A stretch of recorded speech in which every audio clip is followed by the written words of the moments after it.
निर्विचिकित्सा माने पर पदार्थों से द्वेष नहीं करना, पर पदार्थों में गिलानी नहीं करना, घृणा नहीं करना। अपन लोगों को कोई गरीब देखे तो घृणा करते हैं, अरे कैसा लग रहा है ना। कोई और सड़ा गला कुत्ता देखे, मलमूत्र आदि देखे तो बहुत गिलानी से भर जाते हैं। तो सम्यक दृष्टि को ऐसी श्रद्धा की लेवल पे कभी गिलानी नहीं होती। उस श्रद्धा के लेवल पर उसे निर्णय रहता है कि ये सब हैं पुद्गल के खेल, इनमें कोई लेना देना नहीं, जड़ की पर्याय हैं, जड़ से होती, इसमें अच्छा बुरा कुछ है ही नहीं, तो जड़ है। ये तो जीव की अपनी मान्यता है कि ये पदार्थ अच्छा है और ये पदार्थ बुरा है। वास्तव में कोई पदार्थ न अच्छे हैं न बुरे हैं। ये तो राग देश के वशीभूत होकर अच्छे बुरे की कल्पना करने की जन्मों जन्मों से आदत पड़ी हुई है, और रात दिन उसी कल्पना में, उन्हीं विकल्प संकल्पों में लगा कर्म बंधन चलता है और दुख को प्राप्त होते हैं। अगर ये निर्णय करें वस्तु स्वरूप में कोई अच्छा बुरा नहीं है, तो अपन भगवान जैसा आनंद इसी पर्याय में ले सकते हैं।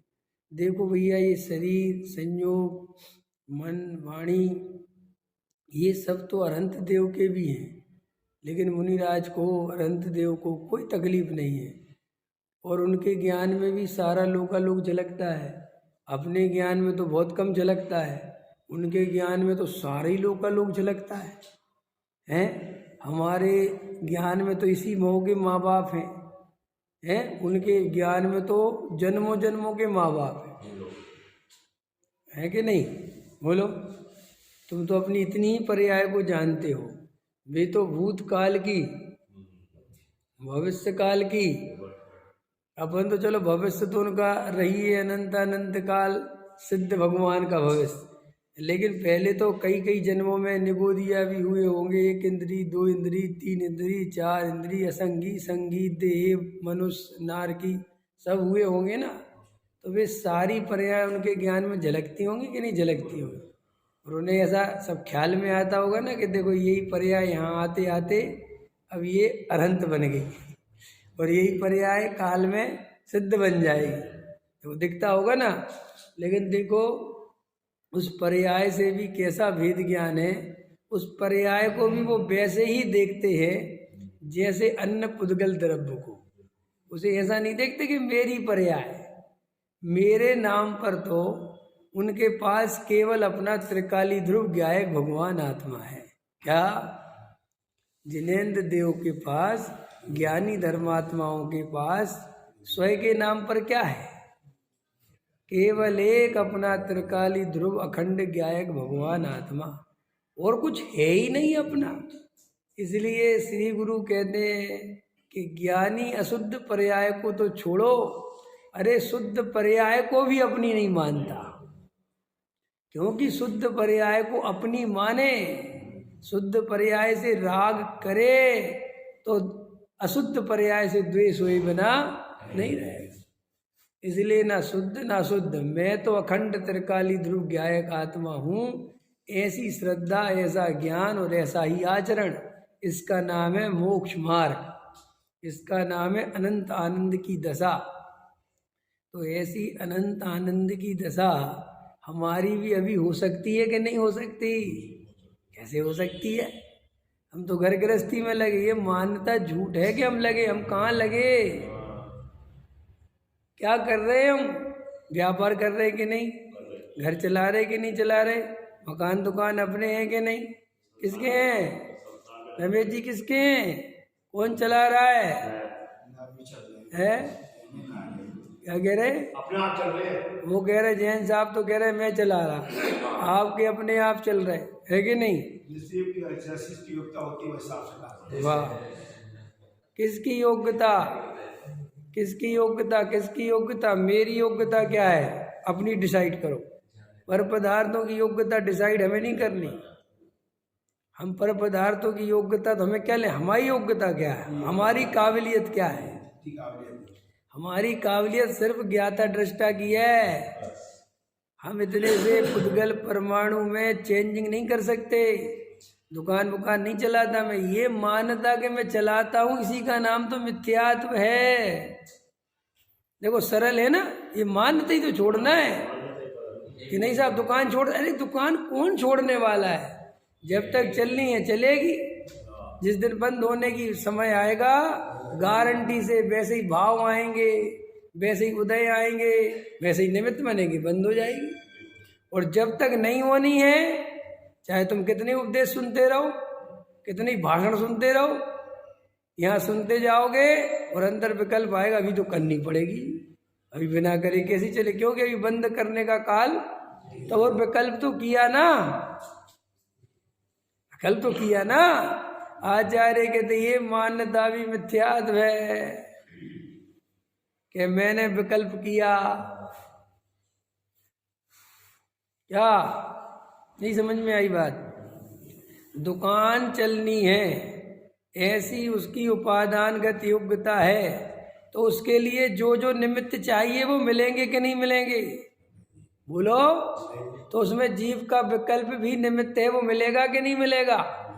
तो फिर तुम विकल्प के कर्ता क्यों बनते हो? लॉजिक समझ में नहीं आया? अरुण जी क्या लॉजिक दिया? मेरे सुनो उदाहरण थोड़ा समझ में आ जाएगा, घबरा नहीं, थोड़ा उदाहरण खतरनाक। मेरे बाल सफ़ेद है, ठीक है, और इनको काला होने का समय आ गया है, उदाहरण के लिए। अरे सफ़ेद के नहीं, उल्टा कर रहा हूँ ना, अरे उल्टा कर रहा हूँ यार, अभी सुन तो लो पूरी बात यार।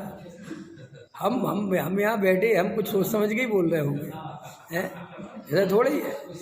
अरे हम कैसे भूल हो जाएगी, हमसे कैसे भूल हो जाएगी? चिंता क्यों कर रहे हैं? अरे हम उल्टा समझा रहे हैं तुम्हें, अभी हम उदाहरण उल्टा घटित कर रहे हैं भाई। हमें कह रहे बाल सफ़ेद हैं और हम इनको काला करना है, माने काला होना है, करना माने होना है, ठीक है। तो काले अपने आप तो होंगे नहीं, काले करने के लिए रंग चाहिए, ठीक है, कलर जो ही बोलते हो वो चाहिए, और काला करने का भाव चाहिए कि नहीं चाहिए? पहले भाव चाहिए, तो भाव आएगा कि नहीं आएगा? तो भाव के करता तुम कहाँ हुए? अरे भाई वहां कार्य होना था और उसके लिए जो भाव चाहिए था वो आया। अगर ऐसा मानोगे कि नहीं भाव तो मैंने किया, तो फिर इसका मतलब फिर वो भी तुम नहीं किया। नहीं समझ में आ रहा लॉजिक? अरे भाई जो कार्य होना है उसके लिए जो सामग्री चाहिए वो सब मिलेगी कि नहीं मिलेगी? तुमने ये सब पढ़ा है कि कार्य उपादान से होता है, पढ़ा है ना? और जब कार्य होने की योग्यता, जब उसका उपादान जगता है तो अपने आप निमित्त को आना ही पड़ता है। तो भाई वो निमित्त रूप में विकल्प भी है कि नहीं है? तो आएगा कि नहीं आएगा? देखो अपन को ऐसा होता है, अपन को जैसे बीमार हुई है, अपन थोड़े बहुत उदाहरण समझ में आ जाएगा, तो अपन सोचते रहते हम दवाई नहीं खाएंगे, हम दवाई नहीं खाएंगे, ऐसा करते कि नहीं? 2 दिन दवाई नहीं खाएंगे, 3 दिन दवाई नहीं खाएंगे। अब देखे ना, अब आपको क्या लगता है कि मैंने नहीं खाई?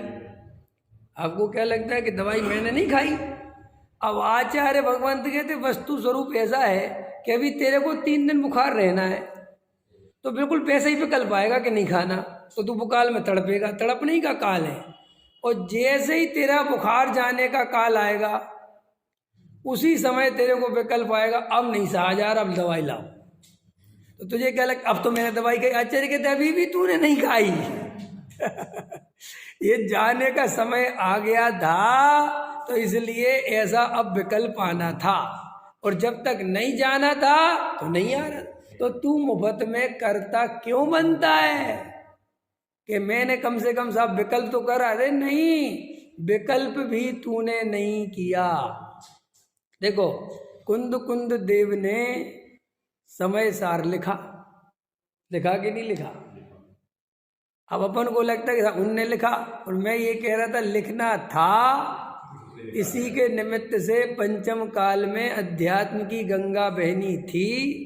ये सर्वज्ञ देव ने, महावीर भगवान ने, आदिनाथ भगवान ने अनंत काल पहले कि एक कुंद देव के आचार्य होंगे पंचम काल के भरत क्षेत्र में, और वो एक ग्रंथ की रचना करेंगे समय सार की, जिसके कारण अध्यात्म की क्रांति आएगी। ये सर्वज्ञ देव ने जाना कि नहीं जाना। अब प्रश्न है, कुंद कुंद देव हटा सकते कि मैं तो नहीं लिखता, मैं तो नहीं लिखता, मैं नहीं लिखता समय सार, ऐसा हो सकता था? तो फिर कुंद कुंद करता हुए कि जो होने योग्य था वो हुआ, भाई स्वीकार करो। ये स्वीकार करते सब कर्तापन का बोझ हटता है, ये कह रहे आचार्य। बार बार सोचो और तुम इसको तुम खंडित करके दिखाओ। अगर तुम में दम हो, अगर तुम इसको खंडित करोगे तो तुम्हें पूरे आगम को ही खंडित करना पड़ेगा, वरना ये बात कट नहीं सकती। इसलिए सारी दुनिया में क्रमबद्ध पर्याय का विरोध करने वाले तो बहुत हुए और हैं, लेकिन क्रमबद्ध पर्याय का खंडन किसी के बस का नहीं।